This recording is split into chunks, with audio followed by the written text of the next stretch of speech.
So the first smoothie I am sharing today is a chocolate peanut butter smoothie, and I'm first of all starting with some frozen bananas before adding in some crunchy peanut butter.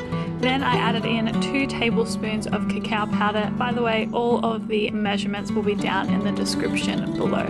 I added in some maca powder as well as some Himalayan pink salt, followed by some cashew milk before putting the lid on and blending it all together. As you can see, this is a really creamy and decadent smoothie, and personally, I love to start my day with something chocolatey, so I am especially loving this one. The next smoothie I am sharing with you today is a cherry ripe smoothie, and I first of all start with some frozen bananas followed by some frozen cherries. I then added in some cacao nibs, which I love for that crunch and chocolatey flavor, before adding in some coconut yogurt and a splash of vanilla. I then added in some cashew milk and then blended it all together, and it was this really beautiful, creamy, flavorful, just what a phenomenal smoothie. Honestly, I enjoyed this one very, very much so. The next smoothie I am sharing today I like to call the strawberries and cream dream. That is a mouthful.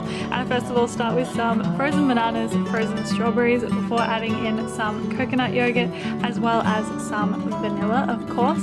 Next, I added in some coconut milk, and that is literally all of the ingredients for this one.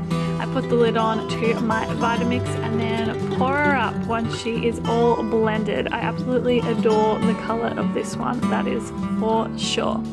Next, we're moving on to a smoothie that I like to call the breakfast smoothie, because I just feel like this has a little bit of everything, you know?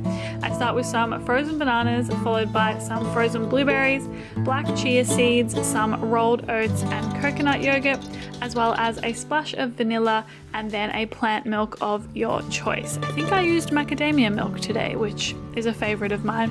Once it was all blended up, I poured it up like so, and yeah, this one is a really beautiful purple color as well. We're really getting those aesthetics down pat today, aren't we? Next, we are moving on to a green smoothie, and I am first of all starting with some frozen bananas and frozen mango before putting in these frozen spinach portions. You can get these from Woolworths in Australia. I then added in the squeeze of a lemon, the juice of a lemon, I should say, as well as some passion fruit and some coconut yogurt, followed by some coconut milk. This is such like a creamy, tropical flavored smoothie. I blended it all together and then poured it up like so. I say like so a lot. I know this has been picked up on in the past.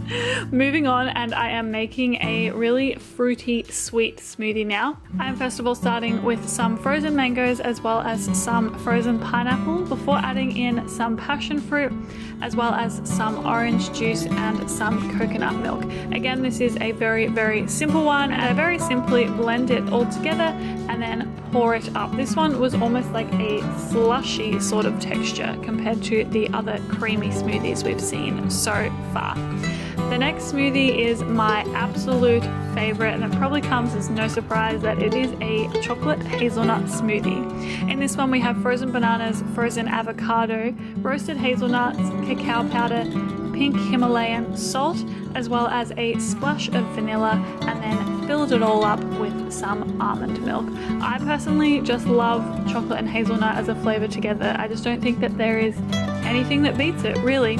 Once it was all blended, I poured it all up, and that concludes our week of vegan smoothies video. I hope you enjoyed this one, and I will see you very soon.